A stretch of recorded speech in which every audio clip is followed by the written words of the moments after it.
Vavaka isika. Ndreto izahay Tompo mijoro vavolombelon'ny fitiavanao, mijoro vavolombelon'ny famondramponao fa izany no tsy nahalany rehetra anay. Nahatratrara anay izao maraina vao izao andro voalohany amin'ny herinandro, andronao ary andro mpifalianay satria iaonanay aminao. Avia vokiso ny fanahinay, avia tolorosaina izahay, avia ampahirezo izahay satria mbola betsaka ny adity miandry. Mitaria anay Tompo amin'ny anaran'i Jesosy Kristy. Amen.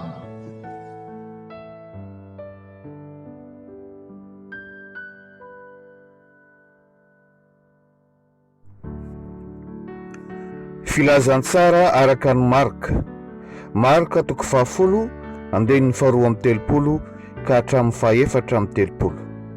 Vakina amin'ny anaran'i Jesosy Tompo. Ny nilazany Jesosy famitelony ny hiaretany. Ary Jesosy sy ny mpianany dia teny an-dalana niakatra ho any Jerosalema. Ary Jesosy nandeha eo alohany, dia gaga ny mpianany, ary izay nanaraka azy dia natahotra. Ary naka ny 12 lahy indray izy, dia nilaza taminy izay efa hanjo azy, ka nanao hoe: indro miakatra ho amin'ny Jerosalema isika, ary ny zanak'olona hatolotra ho amin'ireo lohan'ny mpisorona sy ny mpanoradalàna, ary ho elohany ho faty izy ka hatolony amin'ny jentilisa. Ary hanao azy ho fiomehezana ireny sy handrora azy sy hikapoka azy ary hahafaty azy. Fa rehefa afaka hatelona dia hitsangana indray izy. Ray masonao, manamasinanay amin'ny fahamarinana, ny teninao no fahamarinana. Amen.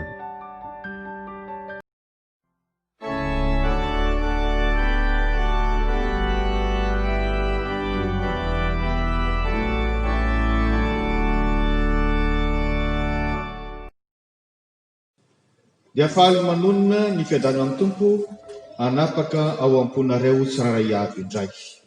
Marka toko 10 andehan'ny 2:30 ka hatramin'ny 4:30 ny vakina teo no isy ny afatry ny Tompo.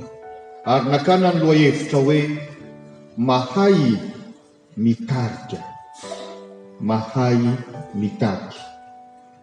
Ny Marka toko 10 andehan'ny 2:30 ka hatramin'ny 4:30 dia mitantara ny nitarian'i Jesosy ny mpianany hiatrika iraka lehibe any Jerosalema. Ary nanarotany koa nilazany fanitelony tamin'ireo mpianatra izay tsy maintsy hiaretany araka izany. Mahay mitarika. Ny atao hoe mahay mitarika, voalohany mirotsaka mialoha. Ino moa dikan'izany hoe mirotsaka mialoha? Ny mirotsaka mialoha dia ny mieritreritra mialoha ny zavatra rehetra. Mieritreritra mialoha. Jesosy Kristy ny tena mpitarika mahay ry havana. Jesosy Kristy efa malala mialoha ny zavatra rehetra izay iseho. Arak'izay voalaza amin'ny 7:30. Indro miakatra ho any Jerosalema isika ary ny zanak'olona hatolotra ho amin'ireo lohan'ny mpisorona sy mpanoradalàna, ary ho elohiny ho faty izy ka hatolony amin'ny jentilisa. Malala mialoha, mieritreritra mialoha.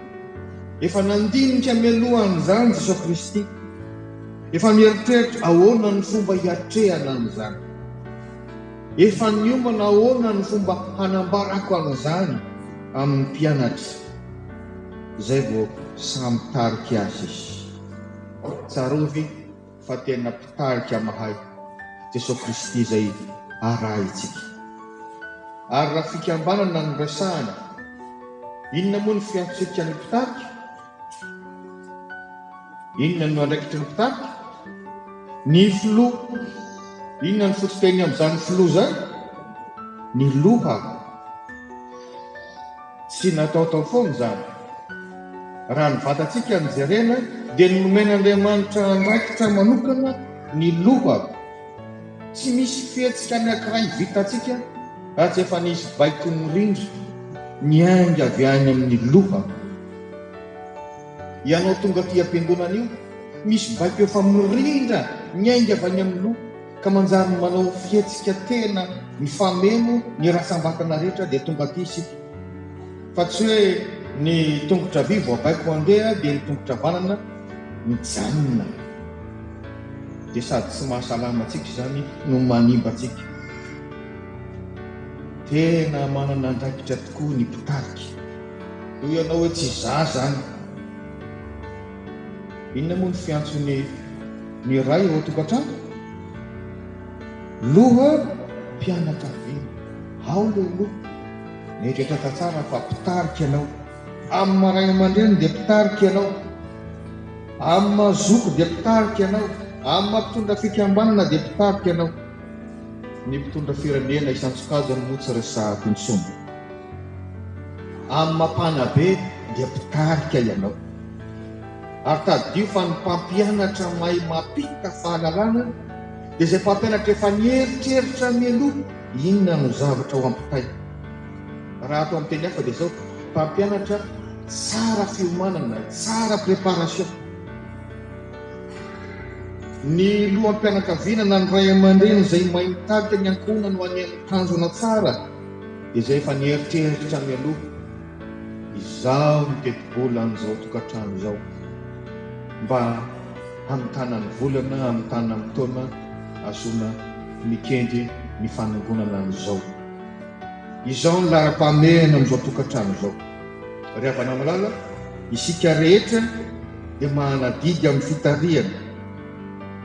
Mety iza hanadiady sy mba handalina tsara alohan'ny hanao zavatra izay ilay hoe mieritreritra mialoha. Mba mankana fotoana hieritreretana mialoha alohan'ny hanao zavatra. Mankana fotoana mba mipetraka mihitsy aloha ambony latabatra, mandray taratasy penina ary manoratra ianao. Fa tsy misy zavatra vita tsara sy mirindra miavaka raha tsy efa nieritreretsina mialoha. Ny atao hoe mirotsaka mialoha faharoa dia izao: mialoha amin'ny fanatanterahana. Ianao mihitsy no mialoha amin'ny fanatanterahana. Ary Jesosy Kristy dia navita an'izany amin'ny mampitarika mahay azy. Na dia efa nalala mialoha ary izy hoe hoelohina, novakiana teo ny 7:30, ataon'ny olona ho fimehezana, ho vonoan'ny olona, hoelohan'ny olona ho faty, ho ampijaliana. Dia tsy mba nandositra izy, tsy niferinayna izy, fa izy indray no mbola mitarika avy eo aloha. Hoy ny 2:30 hiakatra ho an'i Jerosalema, ilay lalany azy fijaliana. Ary dia voalaza fa nahagaga ny apôstôly izany. Izy mihitsy no mitarika amin'ny fanatanterahana n'ilay iraka lehibe ampanaovan'Andriamanitra ray azy ao Jerosalema. Ary tena miara-dalana amin'ny mpianatra, miara-misento amin'ny mpianatra raha misy izay mampisento azy, miaraka mizaka raha misy izay zavatsarotra. Ary izany no tena mpitarika mahay. Avelao Jesosy Kristy hitarika anao eo aloha.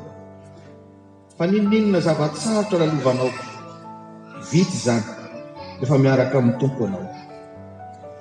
Hoy aho isika rehetra ny mpitarika.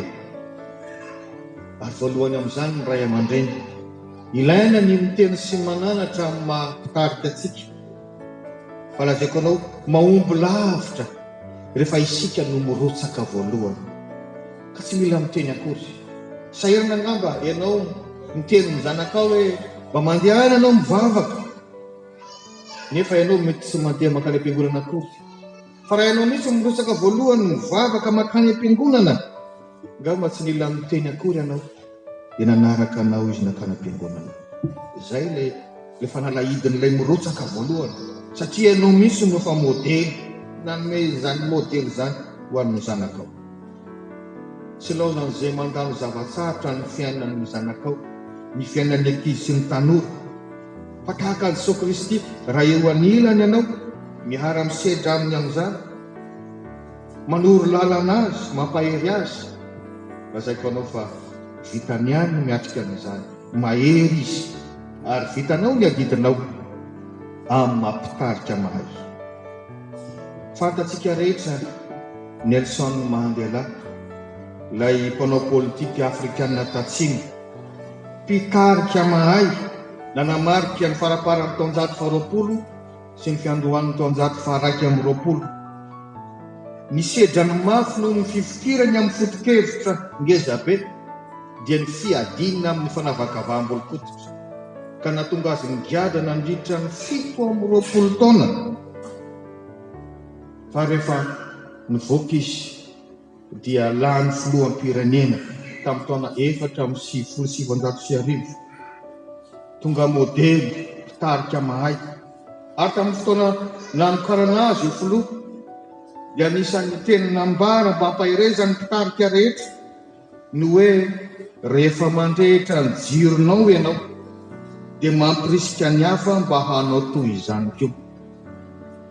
Averpianiny amin'ny teny frantsay, en faisant scintiller notre lumière, nous offrons aux autres la possibilité d'en faire autant.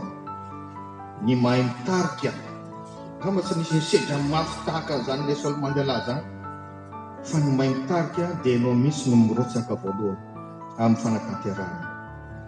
Eto amin'ny tapany faharoa dia jerentsika ahoana zany mahay mitarika izany. Manomana meloa ny olona tarihany. Zava-dehibe io fanomanana io. Manomana meloa ny olona tarihany. Inona ny fanomanana? Manana vina ianao. Zay ny dikany hoe miomana meloa ianao sady manomana meloa. Manana vina ianao. Jesosy Kristy ilay mpitarika mahay dia tena manana vina tsara ry havana. Raha fitinina ny vinan Jesosy dia zao, hanafaka ny olona migeja ny Satana mba handevany fiainana mandrakizay. Ary ny fomba anatanterahany sy amarahany an'izany tetỳ an-tany dia tamin'ny nananganana azy avy tamin'ny maty. Hitantsika amin'ny 4:30 tapany faharoa. Fa rehefa afaka telona dia hitsangana indray izy. Mitany saina tao ilay zavatra toa milaza faharesena raha mijery mamaitsika ho ampijaliana, ho eloy. Fafarahany amin'ny hoe amin'ny afaka telona hatsangana indray izy. Ary fantatsika fa ny fanangarana an' Jesosy avy tamin'ny maty dia mahafoaka zavatra be dia be. Mahafoaka ny hoe nanao sorona ny aina izy teo ambony hazo fijaliana mba hamonjena antsika. Nandresy any Satana sy ny fahafatesana izy mba hampisokatra ny lanitra hidirantsika koa rehefa hatsangany amin'ny fotoana izay mamety izany isika. Manana vina eo amin'ny fiainana, manana vina ry ray aman-dreny, manana vina ry tanora fa tsisy fiainana mandeha ho azy zany. Raha tsy manana zavatra kendreny ianao, tsy hitanao ny tsiron'ny fiainana, tsy hitanao ny tsiron'ny ezaka ataonao. Ary tsy ataotao foana ilay fanontaniana apetraka amintsika raha mbola zazitsika hoe anao iny ianao rehefa lehibe? Rehefa mba zarina nofinofy mba hanana zavatra ho kendreny. Ka raha ankizy ary ianao antanena toy izany, raha tanora ianao ny tsy manan-kavary, inona no antenaina aminao? Ny vina masy dia tahaka ny jiro lehibe, fara hoy ny teny frantsay. Ny sambo ny an-dranomasina lehibe sy ny fiaramanidina izay mamakivaky mihabakabaka no ampiasaina amin'ireny fara ireny izay tena ilainy amin'ny alina, manoro ny lalany, milaza ny hoe ary ilay tanjona tokony hahatongavanao. Tahaka an'izany ny vina. Manjary fantatra hoe aiza moa zany lalaka izoranao zany, ka na isoram-baraka sy zavatra manahirana azy, fantatra hoe aiza ny alehanao, ary manana tanjony ianao, manana ny maizy azy ianao. Mangatato ny tsainy amin'ny tompo, ahitanao an'izany hoe inona amin'ny tokony ho vinanao. Araka ny voasoratra hoe hanome sainanao sy hampianatra anao izay lalaka alehanao ao. Ary tsy teny foana izany, fa izay dia vavolombelona izany, fa tena manolo-tsaina amin'ny tompo rehefa mangataka azy amin'ny alalan'ny vavaka isika. Ny farany, ny atao hoe olona manomana tsara ny olona tarihiny dia olona mahay mandresy lahatra. Zay ny tena mpitarika, mahay mandresy lahatra. Jesosy Kristy no anisan'ny modely amin'izany ry havana. Eto dia voalaza hoe famitelony izao no nanambarany tamin'ny mpianatra ny zavatra tsy maintsy aretany. Zay zavatra mafy. Jesosy Kristy ilay mba reharehan'ny mpianatra, izy ny kapitenanay, izy ny mpitarika anay. izy zanak'Andriamanitra. Nefa eto Jesosy Kristy dia manambara zavatra sarotra. Raha mba olombelona dia hoe zavatra mahakivy zany. Fa misy lesona ampianariny tompo antsika. Nandray misy zavatra sarotra tsy maintsy ambarantsika. Fa mila mianatra mahay mandresy lahatra tsika. Fa maninona ny mono hoe fanitelony eto. Tsy vita amin'ny indray mandeha zany na dia atao hoe tompo aza Jesosy Kristy. Mila faharetana, mila fitiavana, ny fitariana, ny fampianarana, ny fitarianao ny olona anao zavatra tsara, no lazainy tsikelikely, na verimberina. Fantelony zany zao mampatsiaro ny tenin'ny apôstôly Paoly hoe mahatsara nareo ny teny averina. Fa ny famerimberena tokoa mantsy dia manjary mampiorina tsara ny fitadidiana.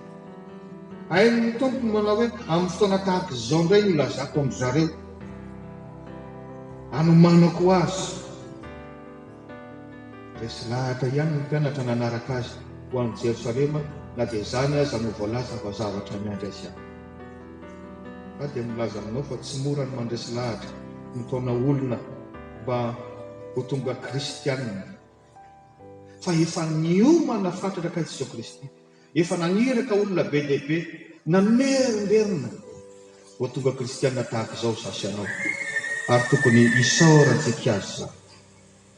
Raha misy zavatra tokony ampianarina, raha misy zavatra tokony ho lazaina, aoka tsy hitarentsika hoe efa miteny indray mandeha dia manantena vokatra isika. Da mila faharetana, mila fitiavana, mila fandresena lahatra. Tahaka ny sakafo hohanina ihany io. Tsara ny sakafo, mahavelona ny sakafo, fa makarary ny sakafo raha ny sakafo tokony hohanina herinandro terenao hohanina ao anatin'ny ray andro. Na sakafo tokony hohanina herintaona terenao lana anatin'ny 3 volana. Mahaiza manana faharetana, mandrindra, mitsinjara, mahaiza mandamina, fa ny fahaiza mandamina no entinao miady hoy ny bokin'ny fahendrena. Isika rehetra zao amin'ny maha kristianina fahazavana zao tontolo zao dia mila mandresy lahatra, mila mitaona olona. Tsy misy afa-tsy ny tanora amin'ny tena mataona ny tanora anaradian'i Kristy. Ka na ankizy ianao na tanora, na ray aman-dreny ianao na zanaka, taddio fa mila mitaona olona ho an'i Kristy ianao, mila mandresy lahatra ianao.